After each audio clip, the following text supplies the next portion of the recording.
Sly, Yes. you've got your sunglasses on.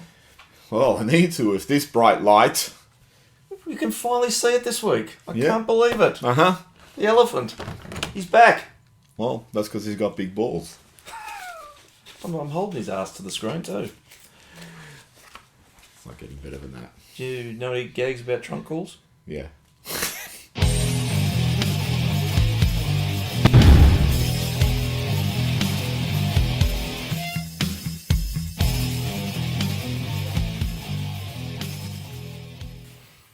Welcome to Collingwood Rant. I'm Sly. And I'm been to Bunnings a lot in my life and no one's ever phoned me to come and play Spook. I thought it was Big Ball Spook. Big Ball Spook. Quite a night. It was, wasn't it? Oh, what a night. Late December. In 63. I think Kennedy didn't have much of a night that night. You realise how lucky it is when he wrote that song? Not Kennedy. Who sings that? Is it Frankie Valli in the three seasons?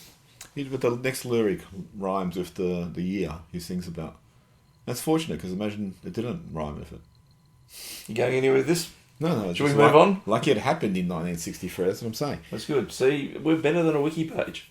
That was better than the opening joke. So the football. What happened? All right. So side bottom rested. Moore and Schultz again were Managed. Yeah, I'd say like Rested? They erred on the side of caution with both. Is Schultz's eyeballs in the back in different sockets? I don't know. Just hopefully he's okay.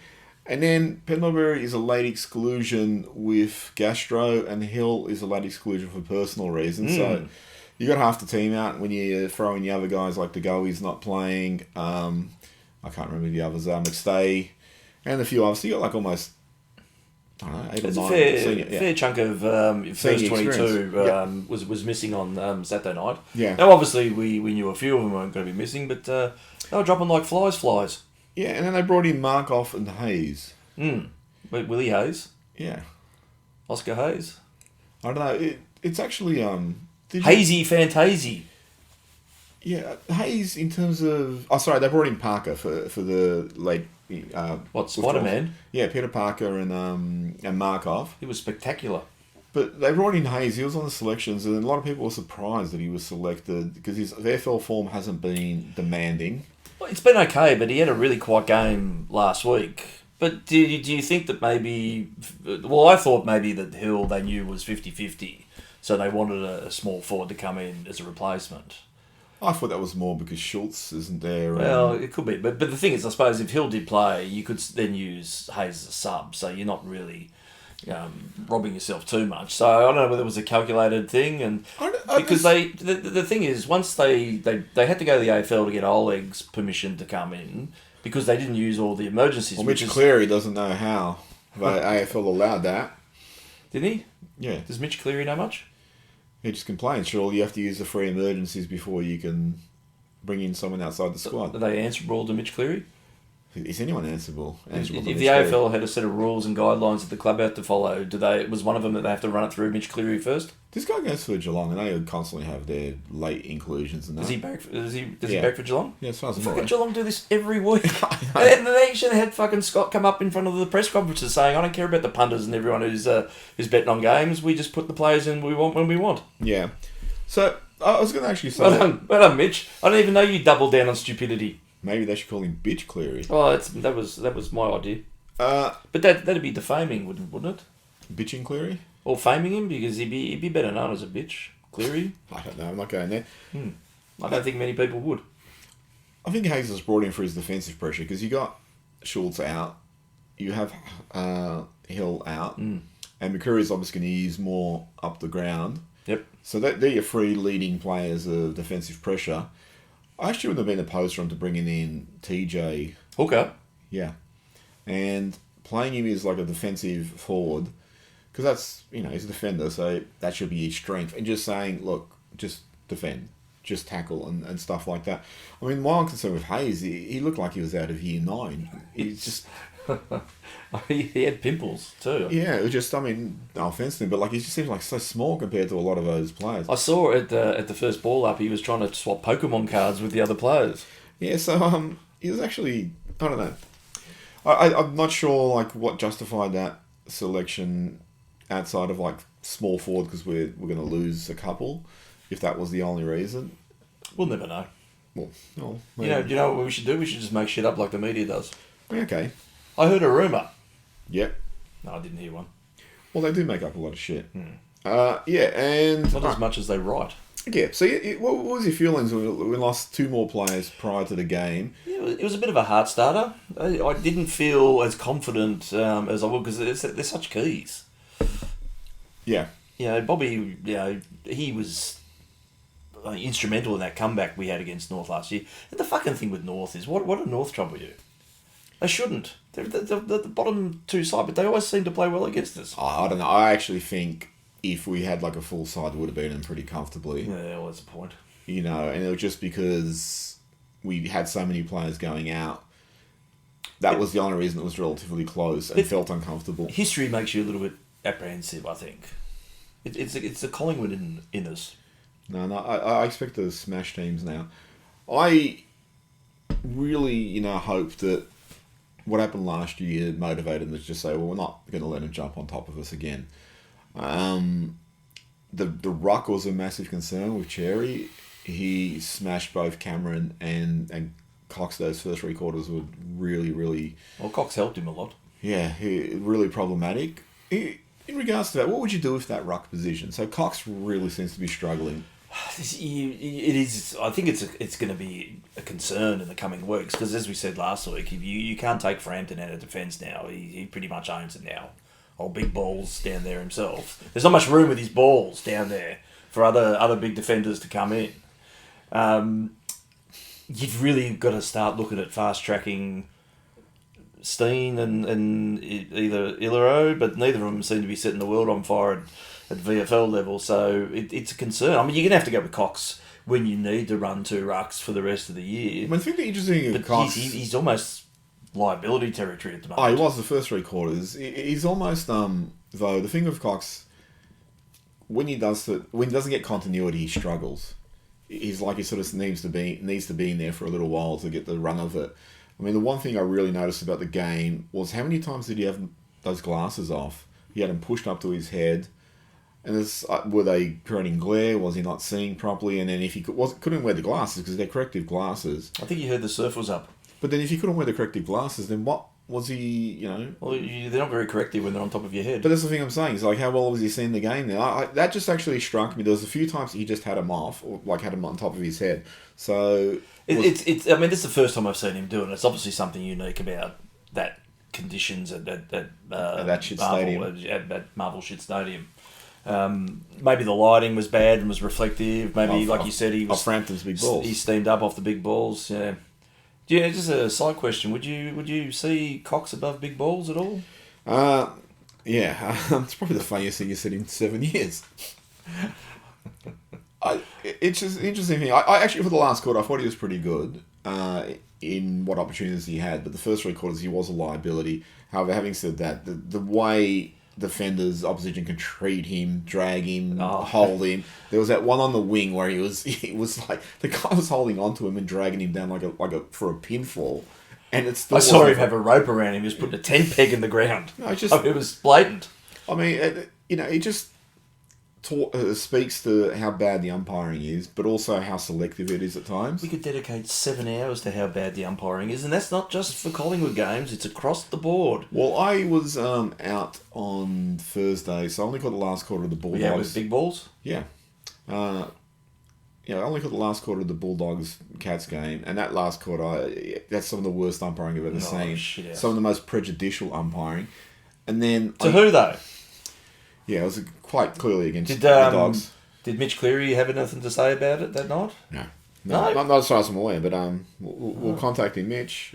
Check your email. Does he know anything about big balls? I don't know. Anyway, but our game too, there was ones which were... I mean, you pointed out how many times Pink just jumped into my check. Contact, yeah. He was cannon into everyone. It was just play on. And but there was one of these things, like, there was a amount of times I just shouted, like, where is the free? And there was times we got ones where I'm thinking, how is that even, rewardable? If you're not paying the other ones, how is that one punishable? The state umpiring is so appalling. What should they do about it? I don't know. I mean, is it a newer generation of umpires coming in? They're all younger. Although Matthew Nichols is out there. He broke his streak. He's not problematic though, is he? That one? He's pretty fair. He on Nichols, do you think the AFL kept him away from Collingwood games due to what happened last year against Fremantle? I don't know. I've had someone suggest that weekly. 21 weeks in a row. Just to keep the streak alive. 21 with big I'm not sure. I'm not sure what he's going to do now for the rest of the year. I don't know. You'll have to find another metric to measure now that Nichols. Now, I couldn't think of his name. Little balls? No balls. No balls. That'd be a funny name for an umpire. Because that's what they pay these days. Eddie Maguire had an interesting point. And he's been saying this for years. You need to just stop trying to tweak the umpiring and fix it. You need to just reinvent the whole system. He had this system where the ground's covered by 6 umpires and they all have their little zones. So instead of the umpires running with the play, once the ball enters another zone, then the other umpire takes jurisdiction of it. And I thought that was pretty interesting. Actually, the amount of times I agree with Eddie Maguire is very few, so I actually think this is a good idea from him. But they need to... I'm a big believer. They need to go full-time with umpiring. It almost probably is the only answer. They need to study it. They need to stop this shit where they say you can't use precedents as defences in reports and shit like that. It's the amount of times you see a player drop the ball on tackles, that should just be, okay, show that every week and say that's a fucking hole in the ball. And they should be able to do that with so many free kicks. It's just the randomness of it all. And I messaged you, I think it was it Chris that was called holding the ball or Longy? And I had no issue with the holding the ball being paid. But it was no different than the 78 ones that previously hadn't been paid. And you're going, well, why this one? The same with Pink. It wasn't until the third quarter he actually got gave away a free. For the lightest contact. Yeah, for a front-on hit. And you think, well, he's been doing it all game. And it's not like there's just one umpire right there and you're going, well, I didn't see it because someone was standing in the way. There's 97 of them surrounding play. Oh, well, yeah, the fucking boundary umpire a couple of weeks ago run in from behind the point post to call a touched. There was that one with my check where he just got... He got front on contact, which was so heavy it pushed him over the goal line. It was like the out of bounds on the full that Howe had to remind them that the fucking ball had touched the post. Oh, how good was that? Well done, Howie. Howie came unglued. Oh. Going back to first half, they actually started to pull away in the second quarter. Nick wasn't playing well. Ned Long was really good. Quaino I thought was great. He made a couple of mistakes, but that's the game I want to see from him. Perryman very solid. McCreary was starting to do some nice things. But what the fuck's with Nick? I don't know. It was like watching Obelix. Asterix. That obviously was given the magic potion at half time because he came out a completely different player. But he wasn't being tagged or anything in this game. He just was down on output. He was getting possessions that none of them were damaging until he came out after half time and straight away at the first bounce, bang, he's off. He's back to the old Nick. Oh, he looked so different in that second half. Because that last quarter, I don't know. Do you think Big Balls had a word with him? Potentially. Do you think Big Balls got in his face? Hopefully not. But he really is an enigma this year. He's actually in front in the coaches' vote, so he was last week. I don't know how he's managed that, because I don't think he's had that good a year. Yeah, the funny thing is, you're going through your inner monologue and stuff a lot of the time, and mine's always generally pretty positive. But I think in the second quarter, it was like, I was looking and I'm going, he's not winning the Brownlow this year. There, no chance is he winning the Brownlow. And then into the game, you're thinking, there's no chance he's not getting anything other than 3 votes for that game. It's funny how it goes. Oh, Cripps will surely be in front of the Brownlow. Cripps? Yeah. 3 votes Cripps? Yeah. Well, he gets 3 votes for just turning up, doesn't he? Well, not one that Carlton's taking votes away from him, so... Well, they're going to pay for their sins somehow. Yeah. Simon Wettering, his nickname is Moderate Balls. Is he? Yeah. Well, because of all the forums he posts in. Anyway, you talked about inaccuracy. So we went from, 6-15 to 6-16 to 6-17. Oh, fuck. And then they kicked 8-1. So where we kick 3-7 or something, 3-8 in the third quarter? Yeah, 3-8. And then we go to 8-1? 8-1. Was it the pickle juice again? And I think the one was a crisp on the run, I think. Which... I saw Big Balls had him in the huddle at 3/4 time and said, enough of this shit. But how the fuck do they switch it on? And the funny thing is, some of those goals they kicked over that 8. Membry kicked that really nice one from like about a 45-degree angle. They're all. I mean, the thing is, and then Markov kicks one from the pocket. It's pristine conditions there. I mean, the only bruise comes from the air conditioning. No, there is some sort of swirliness there, though. I don't know if it's funneling out of the walkways. It's probably the exhaust fans in the kitchen. Because you see the ball sort of swirl at times. But yeah, I mean, just they started. I think that's the gravitational influence that big balls has on the ball. Let me ask you something about Darcy Cameron. Rumour is he's going to West Australia by Scotty Cummings, great Collingwood champion. Should have won the Anzac Day medal in 2002. greatest statless game ever, that one. I thought it was really interesting. I think Sherry was like rated 1 for hit outs to advantage, and Cameron was rated 12. But then in terms of marks, Cameron was rated 1 and Sherry was like rated way down. Yeah, I think Sherry's clearly a great tap ruckman, but his output around the ground, apart from snagging goals out of ruck contests, he doesn't do a lot. Whereas obviously Cameron does an incredible amount of work away from those hit outs. Well, going back to Cox, we never actually answered it because you started talking about big balls. What do you do in terms of that ruck position? So you maintain Cox. I think they got frustrated themselves because later on then Long did a bit of rucking, Mychek did a bit of rucking, Membry did a bit of rucking, and all 3 of those guys are much more successful than not just Cox. I don't think Cameron was actually doing that well because the amount of times, like particularly at throw-ins, where Cherry was sort of running in and both Cox and Cameron were just being left behind him, whereas Membry and Mychek, they actually locked up with him, made sure he couldn't get a free run or run off. So what do you do with that? You don't have anyone in the reserves to bring up other than potentially West and then getting Membry or Mychek to ruck. You probably wouldn't ruck Mychek. I mean, he's all battered and bruised from just going forward. No, and you're not going to go for another mid-season draft ruckman like we did. Was it last year we took Ilaro? Or no, 2 years ago. I think, was it? Was it? We took Long last year and I can't remember where else. Yeah, okay. I might be wrong. Could be. I could be as well. Yeah. Anyway. No idea. You sort of, the cupboard's bare there, really, isn't it? Like, if Cameron goes down, you're going to rely on you're going to have to rely on Coxie. Yeah, that's pretty much it. If you're going to... I mean, the thing is, obviously, they brought in the 2 of them to try and counter Series' influence, and neither of them really made an impact at the centre square. Both are terrible. Although, like, clearance-wise, we sort of did okay, it seemed, but do they get another ruckman to secure, like a ready-made one? There's a 27-year-old, I can't remember his name, but he's... Bailey Cross, I can't remember his name, but like there's a couple that are plug and play. Do you take a couple just in case?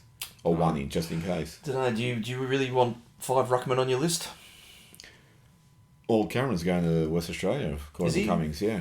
Well, then we deal with that at the end of the year, don't we? Yeah, no, I don't know, but like if... I've defended Cox for quite a while. The first 3 quarters were appalling. The last quarter, like I said, he was better. The glasses things really fascinated me because I don't think I've seen anyone actually mention why they were coming off so often. So I don't know if he was actually blinded or whatever. Especially that last time where he got the free, where he ran. He had him on top of his head like Catwoman. From Christopher Nolan's Dark Knight Rises to shit. So I don't know if there's something troubling him, but they would know much more than we do if, he's just sort of falling off a cliff or whether... he's just out of form and they think he can still come up. But, I mean, the thing is, let's say Cameron went down next week with an injury, then you got Cox and who rucking? You're still sort of like going to have the same dilemma. You're going to piecemeal those other alternatives in Membry or Long or anyone who can leap. And if Cox goes down, then it's up to big balls again. And we go and find another defender. Well, I guess the other thing there is potentially whether you bring Moore in and tell him to ruck. He could do it. I think he'd actually do it better than anyone on the list, but...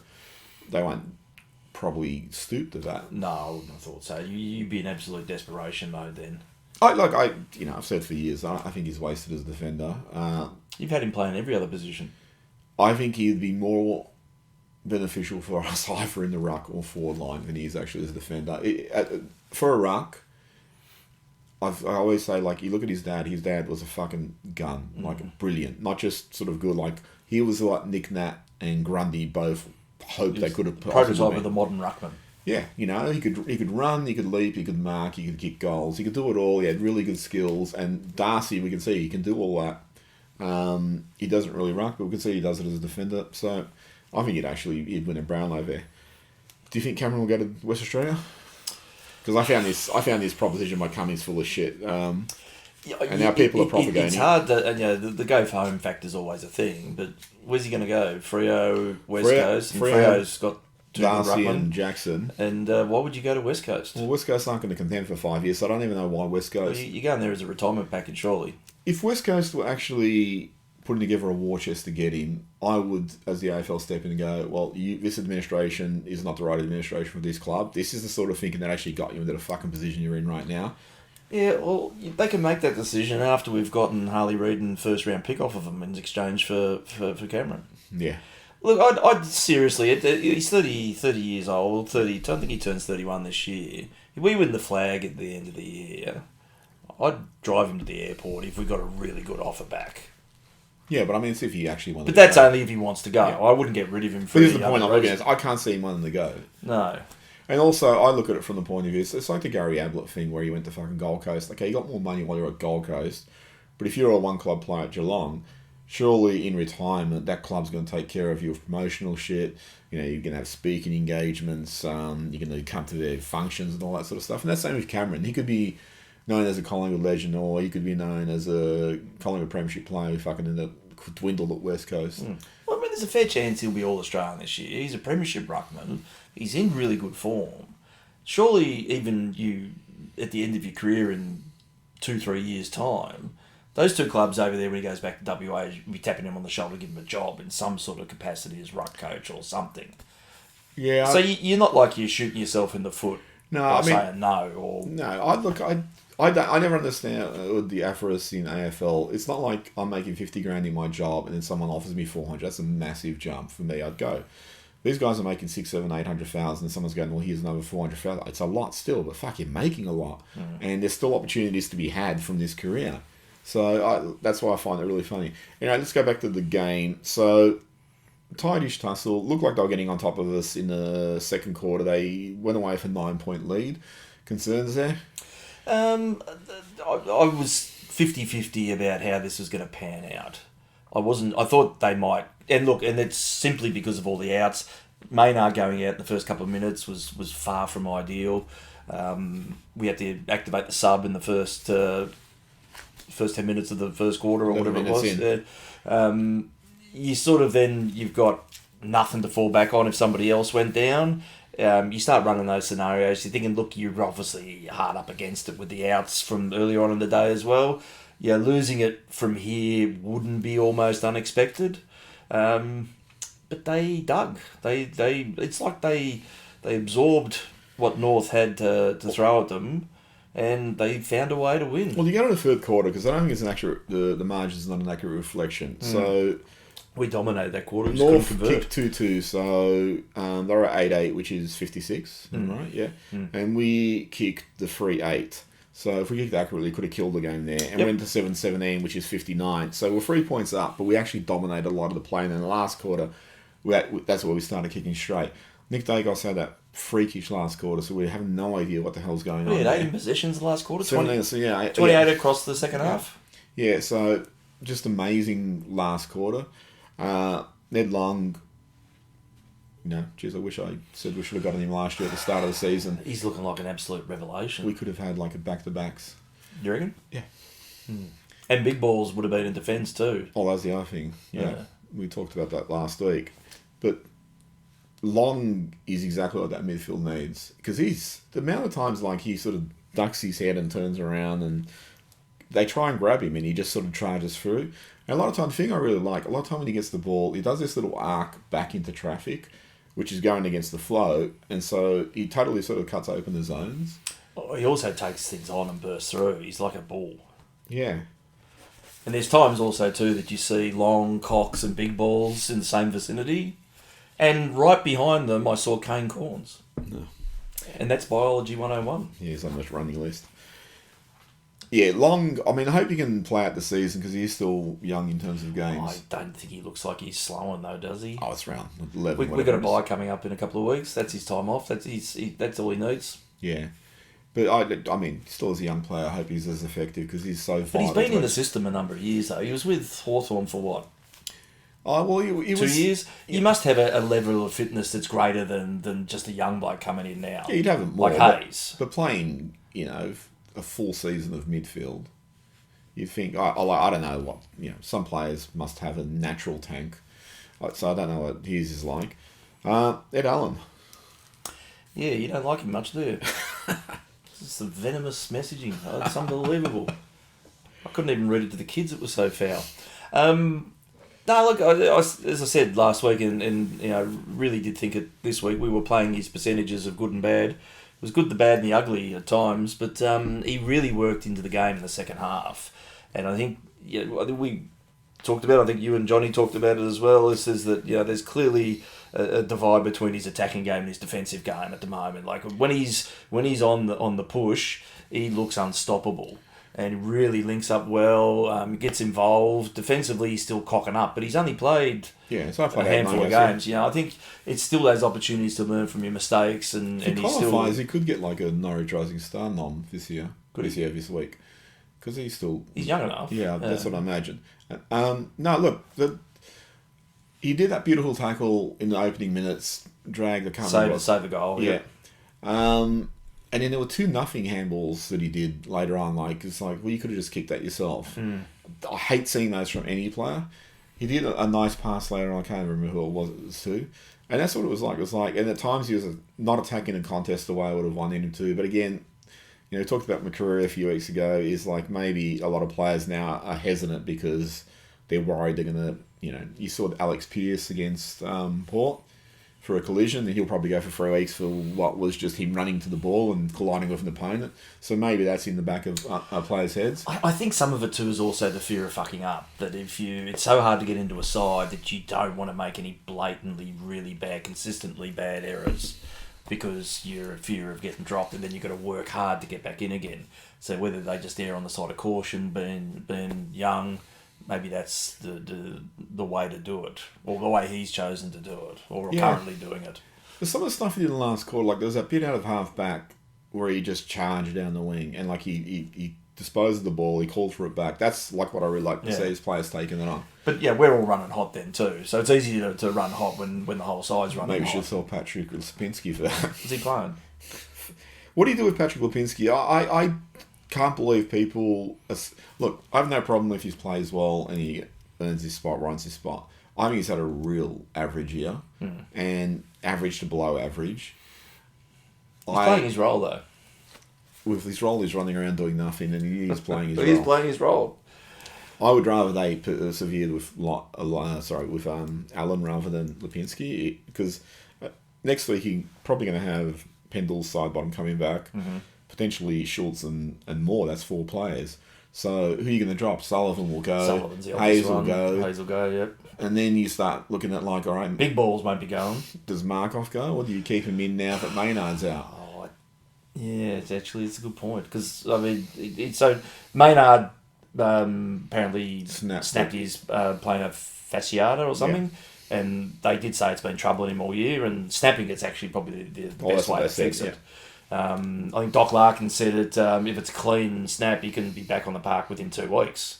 Yep. Worst case, if it's a jagged tear, it can be 6, but we'll know more when they get the scans done tomorrow. So I'd actually be comfortable with Markov staying in the side to cover. It's interesting. The one thing I thought was really good against North was you had Quaynor providing a lot of that rebound, which is actually really what I wanted to see. I reckon that's the best game he's had in 2 years. So Markov, and it only took North to get it out of him. Yeah, and Markov, I don't know if he sort of took a bit more responsibility because of the injury to Maynard and said, well, I've got to go a bit more and stuff like that. But I don't mind Markov because he does that sort of thing. He runs like a maniac. Now, he can only fit a certain amount of his players in. The other thing is when you bring more in, he does tend to do that if Frampton's allowed to just hold down that key position. So, look, I don't know, but who goes? I'd rather see Lipinski and Hoskin Elliott go. Yeah, well, Hoskin would be he really doesn't do a lot. He kicked a couple of goals, though. He chips in, does a couple of little things. So, yeah, I mean, look, in terms of the list of expendables, he's beyond that one. But just to go back, the one goal he got was when Myercheck marked it about 40 out, then did that pass to the top of the goal square. So it wasn't like, he's really struggled. Another one that's really struggled this year. He's had it like against Adelaide. He probably had his best game for the year, but he still wasn't dominant or anything. No. And I understand they throw him around a bit to fill roles, but like I said a few weeks ago, I'm really at the 2010 part where Malthouse was like, well, O'Brien, Fraser, Lockyer, I'm going to start looking past you. If, someone like Lipinski went to the vet and just dominated and they go, well, we've got to pick him, I'd be happy with that. But I just don't think he's really bringing much to the AFL side at the moment. No, it's just hard to know what he brings each week. You'll do the odd flashy thing, but it's certainly not consistency. He's not really taking an opponent out of the game. No, and their prize is running, but I just don't see him doing that much. He's in chains, but like anyone's in a chain if they're playing the game plan. It's not like he's running so much. You're going, oh shit, how much run does he bring to the side? Houston. Look, he was better this week, but I still find it underwhelming. Yeah. We all know that it's hard to get into another team and learn their systems and all that sort of thing. And I always said I'd give him till June, and basically we're almost there, and I'm just not feeling it at the moment. No. And I want to be proven wrong. This guy can play football. It's just not gelling. He just doesn't stand out. Like I expected. Maybe it's just the weight of expectation. I expected more because he was good at Port, wasn't he? Yeah, I just wonder because you go back to what Ginnivan said about Collingwood a couple of years ago, where under McRae really played this system-based football. So maybe he doesn't have the license to do what he. I don't know, but maybe it is just he's learning the ways. Maybe he's learning how he can get away. Maybe he's injured. I don't know. He is underwhelming though, and compare that to Perryman, who I think's been a lot better. Fantastic. Yeah. Look, Houston's delivery by foot's good. It just doesn't seem to happen enough. Look, I think for that sort of position, you're looking. What do you get in terms of numbers? I don't know, but you're expecting a minimum of 20 a week, surely, as an interceptor and rebounding. Yeah, just put some elevator music on while I find his name. There it is. Under H. So yeah, but it's not for NASA. It's not in alphabetical order. He's under big balls. 15 possessions. Yeah, it just doesn't seem enough. No. Any good ones in there? Well, there's nothing like what I was going. What's his tackle count like? He's going to make me look at that. Where's the T here? I can't see what happens when we have to deal in facts. The whole show grinds to a halt. Well, the balls though. Why don't we just get everyone to hit the pause button and then we'll come back to him with something. You've circled something. That's important. He tackled 4 tackles. 4. Yeah. Can you name them? So go back to Hayes. Hayes got 6 tackles, which is like third most. Oh, that's not bad. So you had Ned Long on 14 tackles, and then Crisp on 10, and then Hayes, from what I can see, had 6, which is the third most. No, sorry, Allen had 8 too. Can't believe how much you hate his defensive work. I think a lot of that commentary though is based on the first half. I think the second half has said he was way better. Across the board. Game just total random. Like I was talking to Johnny before the game. What's an effective disposal? Is when you hit your teammate on the chest, or is if you kick it and it happens to land in your teammate's hands, even if it's a shit kick? Is that effective? I don't know. Is it just gaining meterage? Is it anything? This is what I'm wondering. Like if you kick it and it goes to a pack, and then one of your players rows it, is that effective? Because you wouldn't have thought that was an effective use of the ball. It ends up being effective. I don't know. I think we like to say these phrases, but no one actually understands what they mean. I don't know. What's a hard ball get? Should we ask big balls? Yeah. So totally smash him in the last quarter. Any players that you really have concerns about? Any that you really like? Oh, no. Look, I think no matter which way you cut it, that was a really good win, considering the outs. And that last performance was footy porn. Yeah. Which is why Big Balls stood out so much. Big Balls was everywhere. No, Big Balls, he's had some big scalps this year. I think everything about Big Balls is big. Yeah. Well, Frampton's been great. I find it funny how the people who were dubious of him are now flipped over like they always supported him, which is very typical of a lot of Collingwood supporters. Never said a bad word. Never said a bad word. No, because Lucky traditionally would carve us up and kick 4 or 5, and he's kept him to 1. What do you know? It was a game of 2 halves. Was it? Yeah. No, I was going to say, like, in that first half, they were really... Do you notice, like, they were really chipping around to spread out zones? And the one thing I was a little bit curious about is when you do have a young side, whether they can maintain those zones under the most trying circumstances. But then and they spoke to Jack Crisp at the first... at the break, and he talked about, like, how the Collingwood players weren't sort of applying enough pressure. So they pushed up and they started doing that in the second half, which is why they started winning the ball. But... I have no idea where I was going with this, but it was something about, like... Thanks for watching, everyone. Once they sort of upped their pressure and started pushing to the contest, then they were allowed to play their anarchic game a lot more and just drive the ball forward and capitalise on it. I was actually a bit surprised at the way that North approached this game. Look, they've been a huge stoppage side, and I expected that to be the way they played here, but they're really boring, dourly defensive. You know, they were, as you said, punching the ball around, looking for a way through, and it was like the first half of the game. It actually was a slog to watch. You know, it was very Hawthorn reminiscent of 212, 213. Did you watch any of the post-game analysis? I watched a little bit. Because they just talk about, like, is this the sort of game that makes it in today's competition? This, chip, pass. You talking about Carlton's game?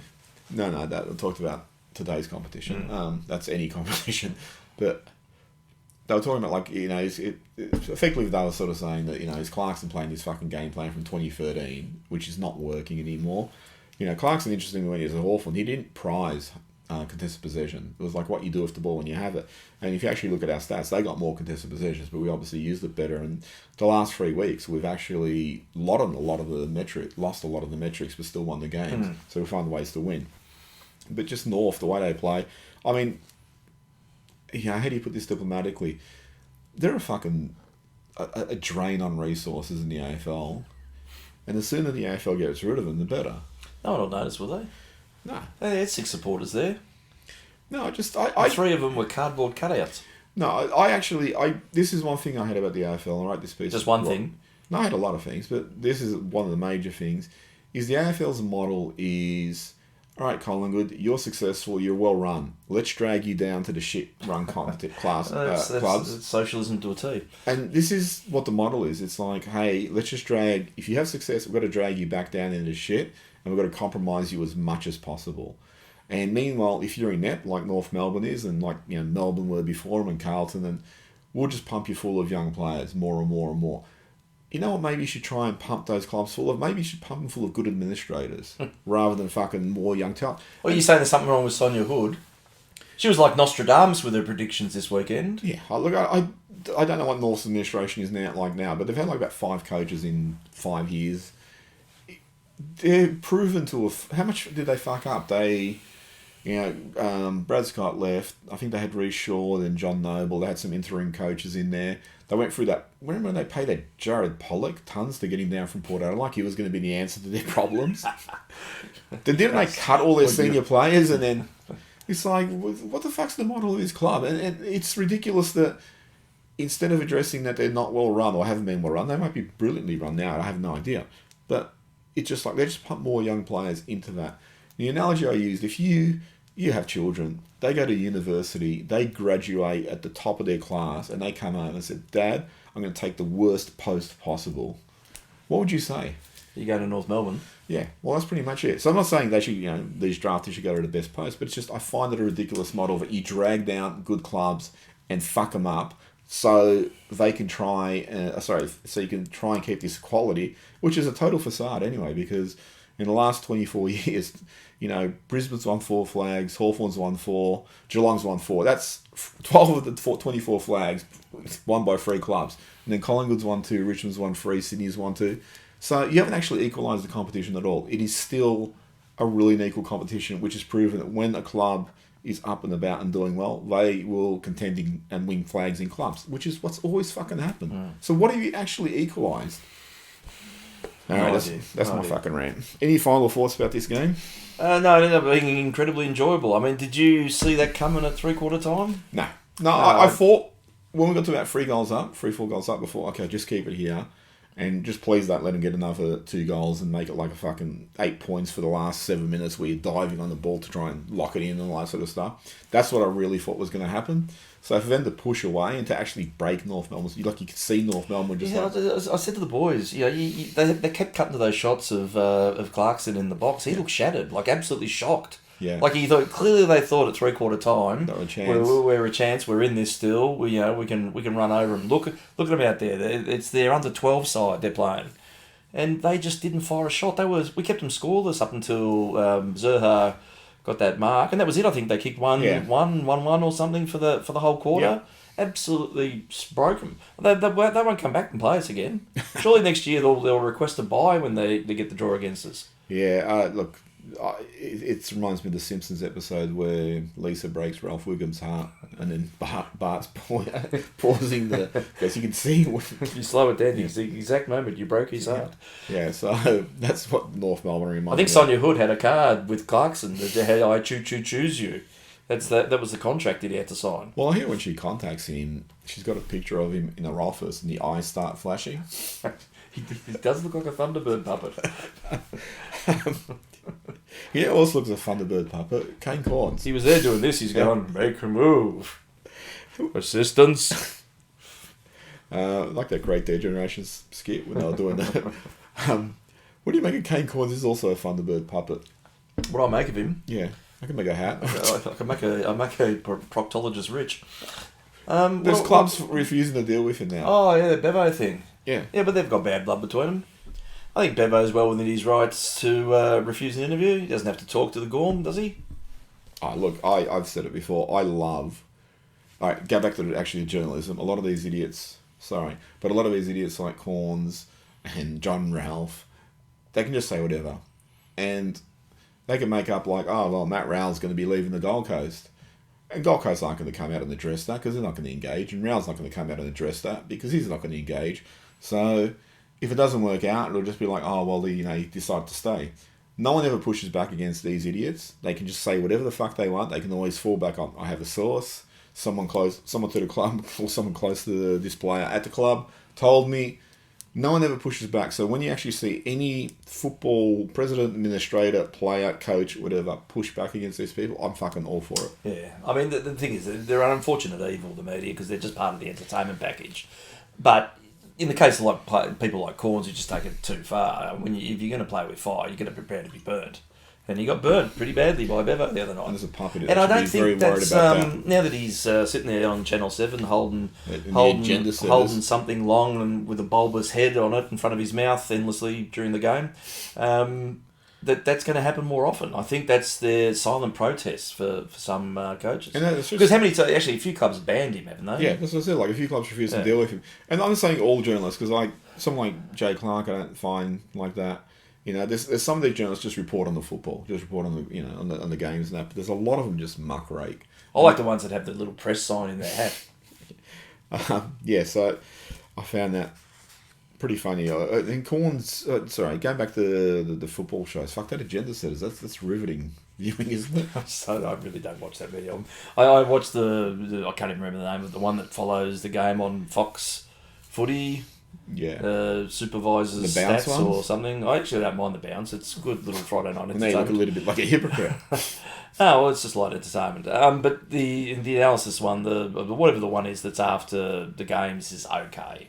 It's okay to the point where I can't even remember the name of it. Because there's so many goddamn shows now, you can't remember them all. Yeah. The agenda setters plays like some exec at Channel 7 said to another exec, we need another football show. Get on it. And then after lunch said, what do you got? And the guy thought, how about 4 people around a panel? That's unheard of. Yeah. Is it a half circle? Yeah. Jesus, they've really gone out on a limb. Some comments. Digsby, how was captain in that Bulldogs game with us? So they made Nick captain again. Did you find that interesting? Yeah, well, it's just, it's inevitable. It's going to go to him, so you might as well just get as many captain games into him.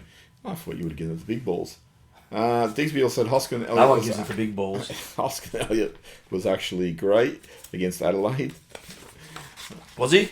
Yeah. Who wrote that? Hoskin Elliott's mum? Digsby. And we don't advocate drinking during games. Just after games. Ashton Prison this is about Adelaide. We were better in the big moments in the game, which is leading to more comfortable wins instead of nail biters. We need to get to the bye and rest some older bodies. We're doing out pretty well. Well, I'm having a rest. Now, what a class act our coach is. Any assistant will want to work on the fly. Do you find it interesting that, like, when Pendles went out, they didn't go to side bottom and say, well, we'll give you a week off next week? Well, they sent him fishing because he wasn't anywhere to be seen. So did they just go take the whole week off? Oh, maybe it must be hard with a couple of hours' notice if you plan stuff with the wife and kids and stuff to say, well, actually, you don't mind if he plays. Yeah, Melford serendipity. We talked about the club last week. He says Jeff Hayward should definitely be rotated as captain. There's a clear bias against Tasmanians at the Carrying Bush. So he's a fine Carlton man. So I Someone should send an email to the club about that. Yeah. Yeah, but we don't want dual captains. That's why they didn't give it to Hayward. No. Because Tasmania has two heads. McRainiac, Will Hoskin, Elliott, Will Hayes, Will Parker, Will to win. Well, there's some poetry. You should put that on a t-shirt. Michael. Do you know what would be good on a t-shirt? Big balls. That'd be good in some pants too. Michael Cara first. Evan Purdue on Facebook said legend. So some more drinking. You're talking about big balls? Yeah. Any mention the big balls in the comments? MJ Cara, no more Pendleberries. Pendlebury. Playing Hawthorn. Yes. It's been a bogey team for fucking about since 1981. Yeah, I think it's time to put that to bed, don't you? So I saw some of that Brisbane game, the last quarter. They showed them up a bit, didn't they? Yep. We should, with the ins coming back in, do the same as a suggestion. With the ins coming back in. With the ins coming back in. It's like saying with the outs going out. In through the outdoor. What a song. What a lyric. We should well and truly account from this week as a statement. Because we've been making a lot of statements lately, and I think we should make another statement. Yeah. And that's, fuck off Hawthorn. We're sick of losing to you. Yeah, they've found ways to constantly torment us, even in the years we've been good and they've been average. I can't remember the exact stat, but they've killed us since 81. I saw them stick their tongues out at us once. Yeah. They won't be doing that to big balls. There'll be no tongues in vicinity of big balls this week. Yeah, I heard they said, our mothers smell of hamsters. And they fart in our general direction. It's harrowing stuff. Yeah. What's your tip? Collingwood by 142 points. Yeah, it's an interesting one. A real test, I think, because they just do trouble us. They smashed us last year. And we barely fielded a side though last year, didn't we? Yeah, that was the peak of our injury woes, wasn't it? Yeah, and they smashed us the year before when we were in that little patch where we were sort of resting or up in training and stuff like that. We did beat them the year before that though. We beat them last year. Anyway, we beat them at the Gaffer round. That's when they came back when we nearly lost. Oh, that's right. Yeah, but they'd lost about 7 games in a row or something at that stage. Yeah, that was part of their opening 5 loss. But they they've been found out now, so we don't know. We've got nothing to worry about. They lost Will Day, who's like a massive loss. So Doska, who watches all the games... Is he back this week? Doska? Yeah. Yeah, he was saying like losing Will Day would be like us losing Nick Dagos. So it's a really big loss. But is Will Day coming back this week? No, he's gone for a while. Is he? Yeah. I'm sure they'll get him up for the game this week. He'll come back for one game and then sew another foot onto him. Be another 6 week injury. Yeah, so I don't know why they match up. But what do you do with Ginnivan? You just punch his head in? I think that's pretty much it. Who would you put on him, Markov? I'd put big balls on Ginnivan. I don't think for the first time either. Okay. So your tip is 132 points? I didn't say 143. I'll say 19 Keeps points. Going up. I think it'll be a close. Tough one, but I'd like to really see some intent from us because I just don't think we've ever played Hawthorn comfortably or haven't for quite a while. No. Even last year we beat them comfortably for like 3 and a bit quarters. They then came back and they should have probably won that one.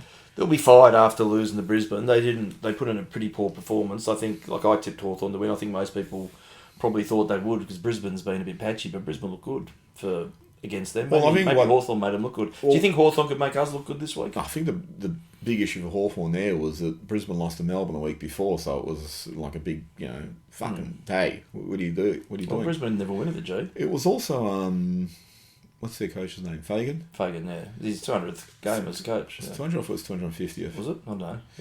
Let's say 1,000th game as coach. It's a All lot of right, so games. any final thoughts? No, just go out and win this week, Woods. All right. I'm getting used to that feeling.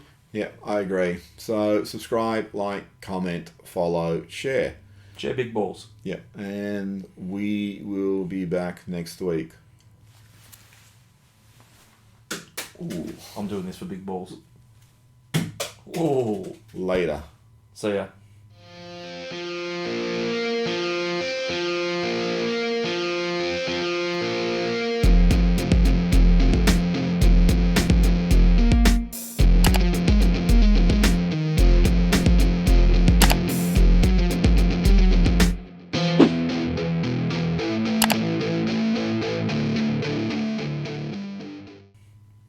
Do you think we mentioned big balls enough? No.